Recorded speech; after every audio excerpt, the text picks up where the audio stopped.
Hey guys, Disciplined Magic here, and I am officially back with more cards that you might not be considering for your deck, but you definitely should. One could even say they're overlooked, but awesome. Yeah, it's coming back one of these days, but for now, Standard Edition, specifically Ixalan. Oh, by the way, any cards that are blatantly obvious are not on here, so if you're like, you forgot this one, no, you remembered that one, that's why it's not here. These are supposed to be like subtle cards, and I'm not saying these are the best of the best cards. Oh my god, it's the best that Ixalan has. It's like the opposite. It's like the subtle ones that you don't want to ignore. So yeah, like Resplendent Phoenix isn't on this list. Field of Ruin isn't on this list, because duh. So first up, and this is a bit of a stretch, because I mean, it was literally in the last from the vault, Arduel's Bloodfast. Now, people who aren't playing Modern wrote off this entire thing as just, that's stupid, you gotta have 5 or less life. That is a stupidly dangerous strategy with, like, red lightning bolts coming at your face. Ignore it. The only part you need to know is pay 2 life, draw a card. I mean, go get more kill spells. Go get more Surveil. Trust me, if you're playing Dimir, you don't need that life. They ain't gonna hit you anyway. And I mean, if you happen to flip it, cool, it's a land, taps for black, wonderful. I mean, that's nice. I just honestly wouldn't flip it. But also, sacrifice a creature, you gain life equal to the sacrificed creature's toughness, and you can do that while your creature is being targeted by some kind of red removal, so that's not bad. I don't think you're going to flip it. It's really just the absolute best recurring, reliable, hard to destroy card drawn black right now. Next up, Bishop of Rebirth, costs 5, it's a 3/4, puts it out a Lightning Strike, which is the play around card right now. It has Vigilance, which is very wonderful because whenever it attacks, which is all the time because it has Vigilance, you may return target creature card with converted mana cost 3 or less, which is basically everything, from your graveyard directly to the battlefield. And you don't have to exert it, because those all cycled out. I mean, do I need to explain why this is good? I think I'm going to buzz through these pretty quickly, actually. Let's just say this plays around removal by having 4 toughness and by bringing stuff back over and over and over and over and over. Next up, Blinding Fog. This is instant speed, prevent all damage that would be dealt to creatures this turn, and then they also gain hexproof. So if they're being like targeted for tapping or something, this is like Heroic Intervention, which just cycled out. So if you're looking for a replacement, something in your sideboard to save your merfolk, boom, right here. Next up, Captivating Crew. This is kind of starting to get back on people's radar. I don't love that it's 4/3. I would much prefer 3/4, but it does hit really hard. You just pay 4, and if you pay 8, you can do it twice.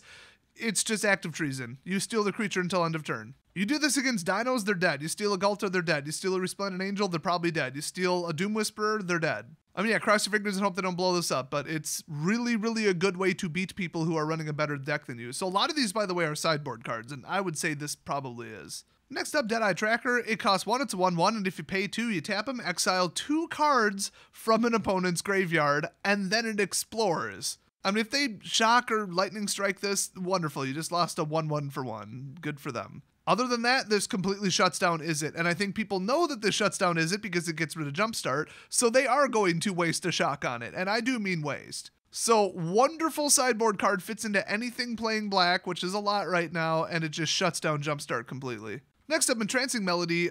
People seem to be playing control colors, and hello, this is one of them. So you're going to get up to higher mana amounts, and this is, gain control of target creature with converted mana cost X, so you got to pay its cost +2 to steal it, but you get to keep it permanently. Well, okay, until the end of the game. You got to give it back at the end of the game. Rules say so. Or do you? No, you do. There's really funny stuff like Untamed Kavu, which they kick, it comes out with counters, and then you still steal it for 2/2. All tokens are 0. Yes, it works that way. It's just a hilarious Turn the Tides thing when Dimir just gets overrun by something, just something that's too big and isn't hexproof. Next up, Heartless Pillage. If you're running Mind Rot, stop. Just stop immediately. Why are you running Mind Rot? This is a better Mind Rot. People are seriously still running Mind Rot all the time on Arena, and I don't know why. This is, well, it's an uncommon. Okay, maybe they just don't have it, but Heartless Pillage, Sorcery. Target opponent discards 2 cards, and then, raid, if you attacked with a creature this turn, you create a treasure. I don't think anybody in the last month on Arena has generated a treasure. I don't think I've ever seen one. To say that they're underappreciated would be an understatement. So yeah, run this instead of Mind Rot. It's that simple. I'm not saying it's like, oh, good card, add it to your deck. I'm just saying, if you're running Mind Rot, don't. Run this instead. Next up, Hijack. If you're running Active Treason, run this instead, which I think Active Treason is only 1 red, but still. If you can get away with it fixing-wise, you can gain control of target artifact or creature, and then untap it against haste. So this is a simply improved Active Treason. And if you steal somebody's artifact, like, you can do weird stuff with it. Like, it doesn't even have to be an artifact creature. You can just do messed up stuff. I like the option. I think that's absolutely wonderful. Next up, we got Pounce. Another very underrated card because everybody's playing Rabid Bite right now because it is better than this card, but this is instant speed. That is huge. Being able to do this in the middle of combat is unspeakably improved over sorcery speed. So it is a true fight. You don't get any kind of plus or anything, but the plus is that it's instant speed. I mean, they bring something out, boom, it's dead. Just like that. Right in the middle of combat, blocking assignments, and then boom, something dropped. So next up, we've got Raider's Wake. It's a 4-cost enchantment, and whenever an opponent discards a card, that player loses 2 life. Very nice. And then we've got Raid at the beginning of your end step. If you attacked with a creature this turn, target opponent discards a card. That's right, recurring discard that you don't have to pay anything for, tap anything, you just have to have attacked. I mean, Dimir Spybug, that Surveil Pixie thing, Night Veil something or other, yeah, this will mess them up, and they are going to have a hell of a time removing it. I don't love that it's 4, but it's totally worth it. So also, they're going to take 2 damage every end step that they can't prevent. This card is crazy. Next up, Revel in Riches. This is another one where people read the bottom and they're like, well, I'm not going to do that. Get to 10 treasures and win. That's stupid. Ignore it. Read the top part. 5-cost enchantment, so okay, it's really got to go in the right deck, but whenever a creature an opponent controls dies, and, you know, black is killing stuff right now, create a treasure. What does that let you do, you might ask? Kill more stuff, because you'll have more mana. I mean, Dimir has no shortage of stuff that costs 4, 5, and 6, so I mean, this might be an option if you think you can get to 5, if you just really want to drive the point home. It's not for everyone, just, you know, think about your deck and be like, oh, okay, that might work. Next up, the number 2 best enrager in the game. Number 1 is obviously Trapjaw. We've got Jaw Raptor. It's a 4/5 for 4, so good luck getting rid of that. I mean, there's a couple red spells that can do it, but not much. And then Enrage, whenever it's dealt damage, draw a card. Simple. I mean, it just stops combat. It's a big hitter. If they take like a lightning strike and a shock to take it down, you draw 2 cards. I mean, it practically is guaranteed to replace itself unless they traditionally kill it. Yeah, you might want to put this in a green deck. It's not bad. Speaking of green decks, next up, Shaper Sanctuary. This is becoming a little bit more popular, and I'm having trouble playing against it online. It's quite good. So for a 1-cost enchantment, okay, add it to any deck, throw it out, no problem. And whenever a creature you control becomes the target of any spell or ability that an opponent controls, no matter what it does, you may draw a card. I mean, a simple tap ability, a kill spell, whatever, it almost guarantees that you're going to replace it. I mean, not quite, but for 1 mana, I mean, this is one of the best cards printed in the last 5 years. This card is crazy. You mix this with Beast Whisperer, oh my gosh, you will draw your whole damn deck. Next up, Ashes of the Abhorrent. It's a 2-cost enchantment. Players can't cast spells from graveyards or activate abilities of cards in graveyards. Do I need to explain that? I hope not. Also, whenever a creature dies, you gain 1 life, whether it's yours or theirs. I mean, that's not nothing. This and Damping Sphere in your sideboard will shut down Izzet. Izzet is done. There's no more Izzet. It's done for them. It's over. They can't win. Speaking of that, Sentinel Totem. People pretty much know about this one, but just in case you don't, we got Squidward's house decorated for Mardi Gras there in the artwork. I like that. It's a 1-drop artifact, and you can just tap it. So yeah, pretty low impact. Also, any color. So when it enters the battlefield, scry 1. That's cool. And then you just tap it, and exile all cards from all graveyards. Bye-bye.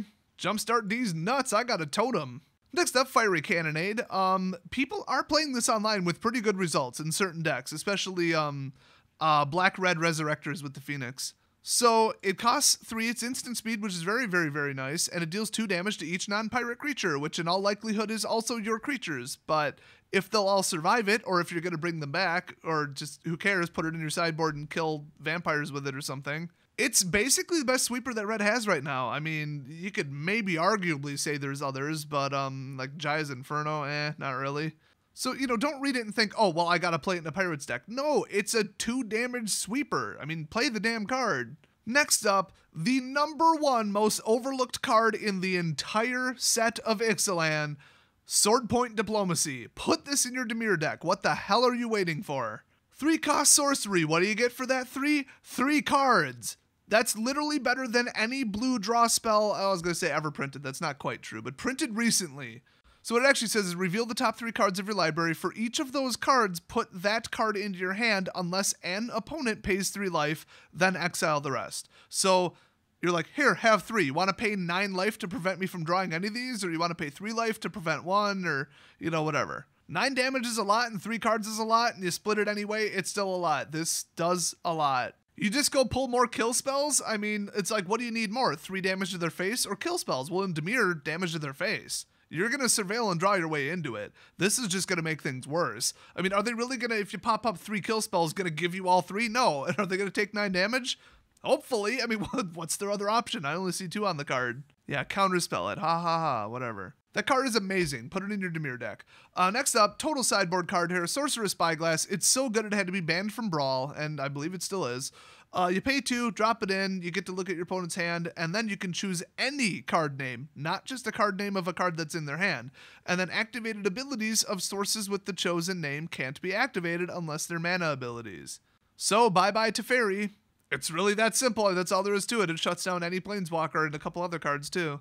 Next up, the absolute dead last worst card in the entire set, but it does have a tiny specific use. And that's why I wanted to mention it. So you drop it in for 2, cool. It doesn't untap during your untap step, wonderful. You can pay 4, tap it, and it deals 2 damage to creature or player, but not Planeswalker. Wow. And then to reload it, you have to, well, at the beginning of your upkeep, you may discard a card if you do untap Elaborate Fire Cannon. Here's the thing. They don't have any rulings about this card, which is really weird, but I'm 99% sure you could just drop this in, never use it, and then just use it to discard cards, even if it's not tapped, because you can untap something that isn't tapped. Once again, I'm not 100% sure that that's how the rules work, but I'm 99% sure that's how the rules work. So once this is in play, every single upkeep you can just take something in your hand and toss it straight into the graveyard. There are cards that say when this is discarded, put it into play. There's other things that say when this is placed in the graveyard, like from your hand, do this. So this is a fun little enabler for that. And honestly, if you've got 4 mana, blast them. I mean, that's kind of cool too. And that is actually it for Ixalan. So we're going to move on to Rivals of Ixalan in the very next video, so definitely watch for that. Hit the subscribe button if you don't want to miss it. Thanks for watching, have fun building with these fun cards, and just wait till you see what's in Rix. I'll see you guys next video.